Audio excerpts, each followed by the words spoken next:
Before this story begins, I want you to hear one uncomfortable truth. The reactions you regret the most were never reactions. They were psychological traps inside you triggered before you even realized it.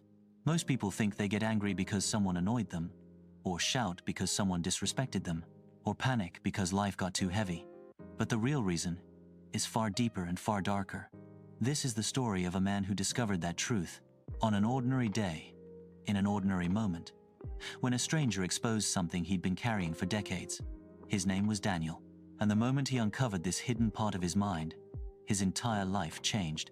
It happened on a rainy afternoon. Daniel entered his office building soaked, irritated, running late, and barely holding himself together. As he rushed into the elevator, a young woman stepped in at the same time and accidentally stepped on his shoe. A tiny mistake. Harmless. Ordinary. But Daniel reacted instantly. "Watch where you're going," he snapped. Silence. Everyone stared. But the woman didn't react to him. She didn't shrink. She didn't apologize nervously. Instead, she looked at him calmly and said, "You're not angry at me. Something else inside you is hurting." The elevator closed. The moment ended, but those words stayed, because no one had ever said that to him before. Later that day, Daniel saw her again in the office cafe. He approached her awkwardly. "About earlier. I'm sorry. I shouldn't have." She raised her hand gently. "It's okay. I've seen this many times." She closed her book and added, "Instant reactions are never about the moment. They are memories pretending to be threats." Daniel sat down, confused. "What does that even mean?" "My name is Maya," she said. "I study human behavior. People think anger comes from the outside, but it comes from inside, from something old." Daniel wanted to deny it, but deep down, he felt the truth in her words. Maya continued, "Your mind has stored old pain, old fear, old criticism. Whenever something slightly resembles that old hurt, your mind reacts instantly, trying to protect you." Daniel looked away. It felt like she was reading pages of a diary he'd never allowed anyone to open. A few days later, Maya invited him for a walk. "Let's test something," she said. "Just observe yourself for 5 minutes. See what annoys you first." They walked through a busy street. A car honked. Daniel's shoulders tensed. A man bumped into him. His jaw tightened. A vendor shouted. He felt his heart rate shoot up. Everything irritated him. Everything triggered him. Maya watched quietly. Finally, she said, "Do you see? Your reactions begin long before you speak. The dark psychology inside you lights up instantly, because your mind believes small discomfort means danger." Daniel felt exposed. He had always believed he was short-tempered.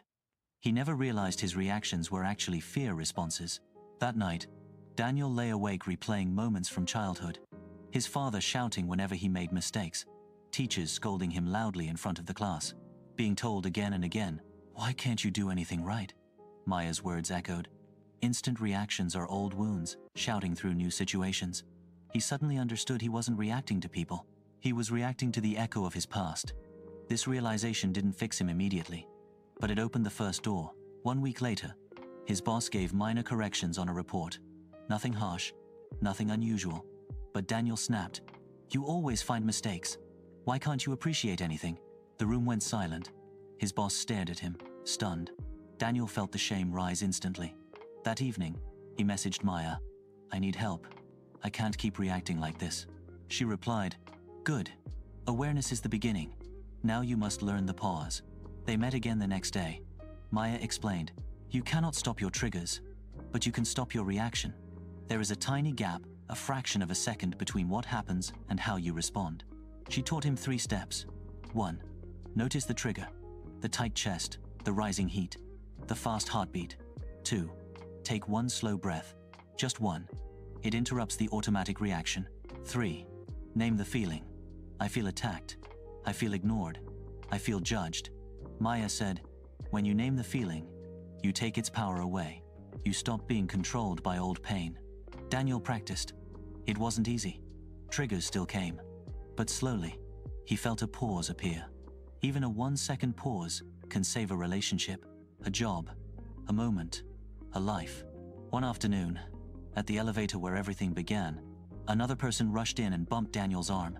Instantly, he felt the spark inside, the same surge of irritation. But this time, he paused. He took a slow breath. He named it silently. "I feel disrespected." But this is not about me. It's a situation, not an attack. Instead of snapping, he simply nodded. The man apologized.